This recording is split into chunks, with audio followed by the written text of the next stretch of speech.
Hello guys, welcome back to Car Obsession and welcome to another episode of Patsy Rates Cars. If you're unfamiliar with the format, basically I get my better half to come along with a drive with me. She sits in the passenger seat and basically rates the car that I'm driving. This week we've got the mighty Ford Mustang GT, and of course it is the V8 version, the correct version. So Patsy, come on in, say hello to everyone.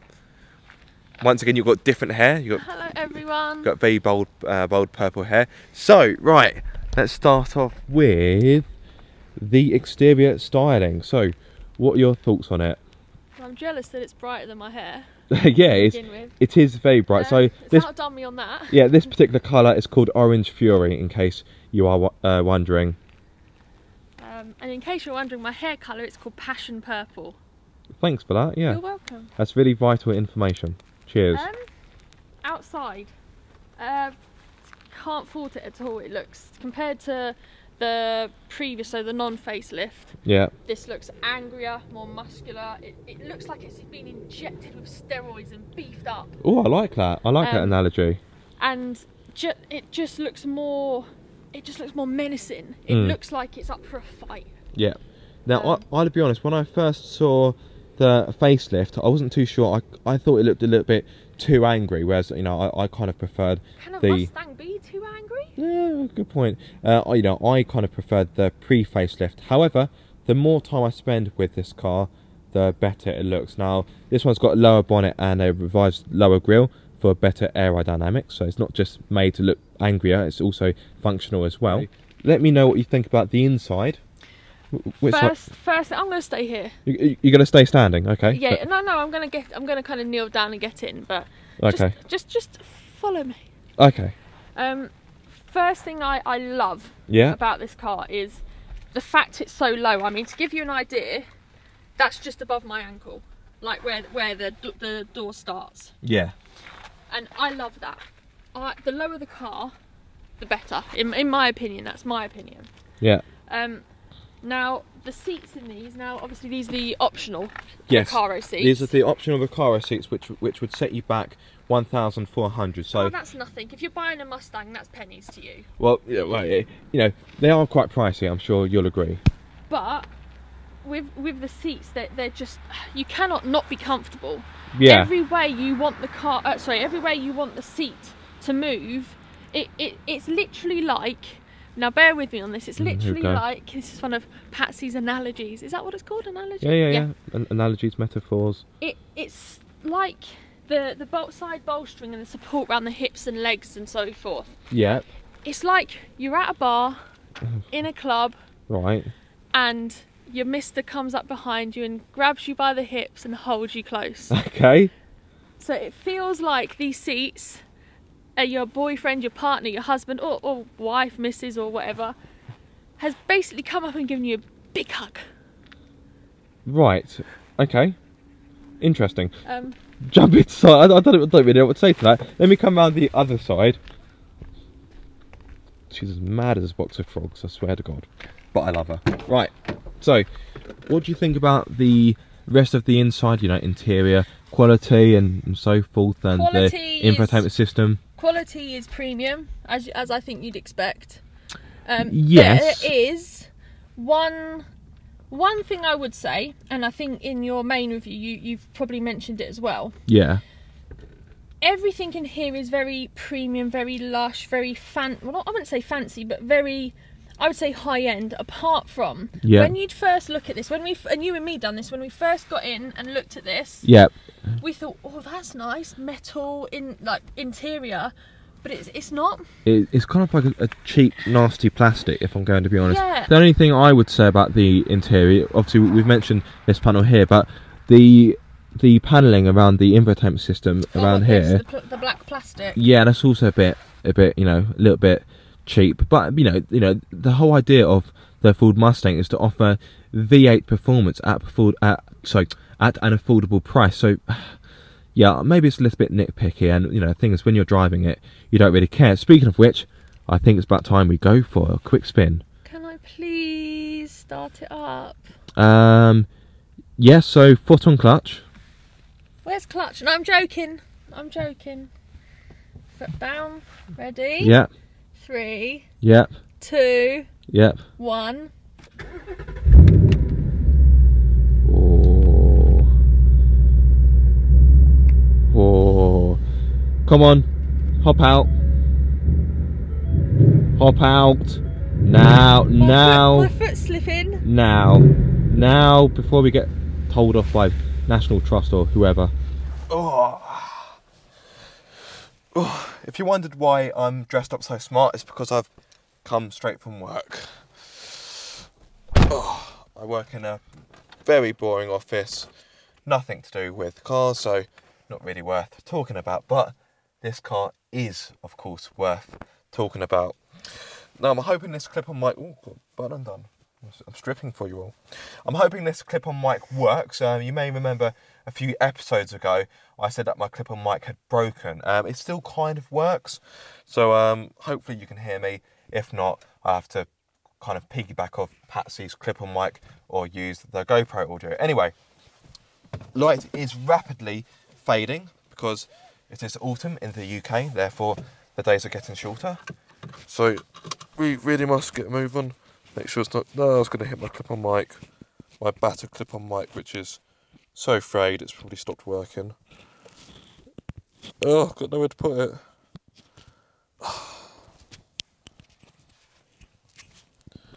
Seatbelt. We will get to the driving of the car at some point.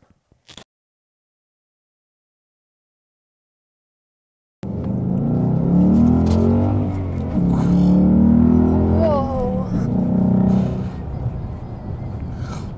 Let's turn off the radio.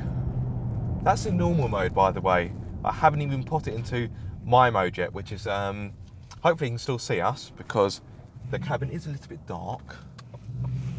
And like I said, lights on? Nah, they're not very bright anyway. So yes, so you've got a mode called, a driving mode called My Mode. And it's basically an individual mode. So how I have it set is, let me flick it into it now. So I have pretty much everything set to Sport Plus, but I have the exhaust set to Race because it sounds pretty glorious. I'm sure you'll agree, darling. It does. Oh, is that all you've got to say about it? It does. It's just, you're very economical with your words. I like it.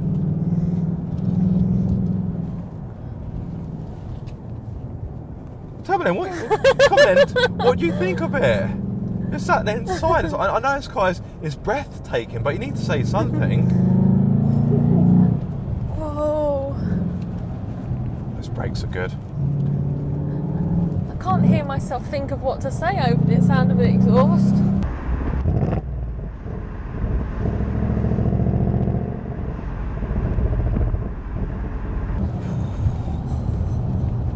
It does sound pretty epic. So whilst you're thinking about what you're going to say, let me clue everyone in on what power this car has.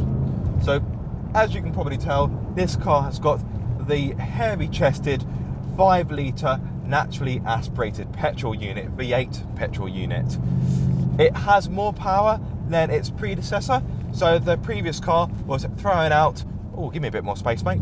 The previous car was throwing out 418 horsepower, whereas this car offers up 450 horsepower. Torque has also been increased, albeit not by much. So the previous car, I believe, produced 524 Newton meters of torque, whereas this car produces 527. You're to hit 62 in under 5 seconds and continue to a top speed of 155 miles per hour. Just a quick one on gearboxes. You can either have a 6-speed manual gearbox, which is what I have here. I've got an old school, or you can have a new 10-speed automatic, which I have tried. It's okay, but it's not really good enough to rival what the Germans could offer you. And 10 speeds, that's far too much choice. Where do you even start with 10 gears? Also adding to that, why in this car would you want an automatic? In this sort of car, I know what you're going to say, but in this sort of car, you want to feel each gear change. This car, you want to work with it. You want to feel what the car's doing. Yeah, exactly. What, why? Please, someone justify why you'd have this with an automatic. Well, it makes it a better cruiser. It makes it an easier car to live with. I can see why people would want an automatic. Now, this car has got the optional adaptive suspension, Magnaride suspension, which is quite a costly option. It's £1,600. But I have to be honest, I do think it's worth it, because even in Sport Plus mode, well, my mode I've got it in, it's still pretty compliant. It is, of course, firm. You'd expect it to be firm. Guys, by the way, I really hope you can see us, because it feels really dark in here. You don't see me, I've got bright purple hair. Yeah, this car does, of course, have black roof lining, and a lot of the interior is black leather, therefore it's quite dark in here. But even in Sport Plus mode, the suspension is still pretty compliant. Wouldn't go so far to say it's comfortable, but I wouldn't say it's like desperately uncomfortable either. How do you find it as a passenger? Well, to be perfectly honest, in every mode you've had it in, I would never say I've been uncomfortable. No. But to be perfectly honest, I do think that's partly down to the optional seats though, as well. Yeah, so these seats may look like really race inspired and really bucketed, and I must admit, when I first saw them, I thought, oh, they're going to be uncomfortable. That's exactly what I thought when I saw them. Well, the first thing I said was, oh, they're nice, then I'm pretty sure I said, oh, they don't look comfortable. But looks are deceiving. They are probably... Actually, no, I would go as far to say, if not the most comfortable Recaro seats I've sat in a very, very long time. I can't think of... What about the Fiesta ST? No, these are more comfortable to me. Interesting. But that may also be because... That's the bleep telling me to shift up. And that was very quick. We need to turn back and get my sentence, which I've just lost. Yeah. No, I find these a lot more supportive. There's more padding in these, I feel. Now, what do you think of how this car handles? Because the Mustang is often the butt of jokes, saying, you know, I was a Mustang that's fast in a straight line, but it's no good in corners. So how do you find this car's handling? Obviously, it's not as, you know, direct as like what a hot hatch would be, for example. Well, it's a heavy car. This car weighs around 1,800 kilos. But that's the thing. If you take into account... Big, heavy old car. If you take into account how much it weighs, the size of it, and obviously what's under the bonnet... Yeah. I personally, and this is just my opinion, I don't get what people are saying. They're not taking all of that into account. This car, yes, it's not going to go around the corner like a hot hatch. It's not light enough or made to go around the corner like a hot hatch. It goes round the corners perfectly fine. Sometimes, if you go around a tighter corner or a corner at slightly higher speed, like, you can see that you have to put more effort into it. But if I was driving, that's all part of having this car. Yeah, and, you know, the thing is, you know, obviously you can't really compare this car to a hot hatch because it's a completely different kettle of fish. But I get what you're saying. I think a fairer comparison would be is that it's not quite as sharp as its German rivals. However, for your German rivals, you're going to be spending a fair bit more. This car starts at around £42,000, give or take. That's not the exact price. And, you know, if you wanted, let's say, an M4, you're looking at about 60 plus thousand easily. When you start adding options on, forget about it. If I was looking between this and an M4, to me it's a no-brainer. Obviously, if you've got a very big wallet. Yeah. But let's say if petrol, like if petrol costs weren't like a top factor for you, and you were going for example, sound or looks or something along those lines. Or just, the experience. Well, this has easily got a better experience. Now, I'm not saying you don't get an experience when you drive an M4, and I'm not at all saying that it doesn't sound great, but for my money, I'd rather have this. Okay. Fair enough. And as we're, you know, almost back at our starting point, and as always, we have been talking for quite some time. Plus, the light is fading. I think it's about time we get your rating. Now, my usual disclaimer. I was good today. I didn't insult the car. You didn't insult the car. It's quite good. Little disclaimer. So we may share the same surname because we are husband and wife, but that does not necessarily mean we share the same thoughts. Therefore, whatever Patsy says doesn't necessarily reflect what I think, or indeed car obsession. I don't know why I'm putting my thumbs up. They probably can't even see me. It's so dark down here. So yes. So what would you rate it out of 5? Before we do that, actually, hold that thought. Let's do a cheeky launch. Right.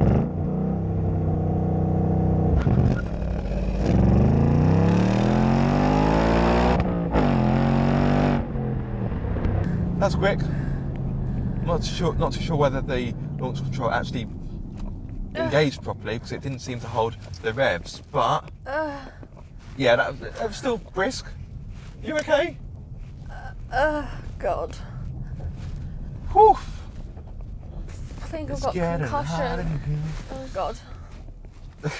Right, anyway, where were we? Oh yes, what's your rating?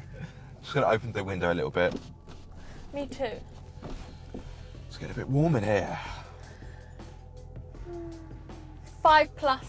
5+. So you're giving it 5+ out of 5. Yeah. Wow. And I don't need to justify my answers because there's nothing wrong with this car. Is there anything you would change? I'm just going to move it where they might be able to see us a bit better. Anything to change, as in not being picky? Can you smell it? Tyres. Or anything. Excuse me. This is my valuation here and scoring, and you're interrupting me. Don't hurt me. What, like you've just given me concussion by smashing my head into the headrest in launch control? When you ask, is there anything I'd change, am I being picky or extra picky? Just picky. The only thing I would change is a touch of colour in the dashboard and the car.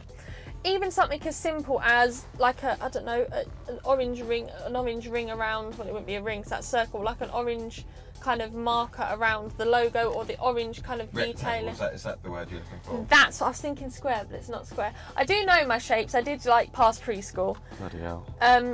Apart from that, I wouldn't change anything in the car. Yeah. Well, I hope you've enjoyed this episode of Patsy Rates Cars. Please subscribe for more, of course. If you have enjoyed this video, be sure to give it a massive thumbs up. You normally do it with me. Okay. We're in the moment. If you are subscribed, don't forget to click that bell icon so you get notified every time I, or indeed Patsy and I, make a video. If you aren't subscribed though, guys, what are you waiting for? Be sure to subscribe for more car obsession. Oh, they're gonna subscribe. She's being distracted by dogs.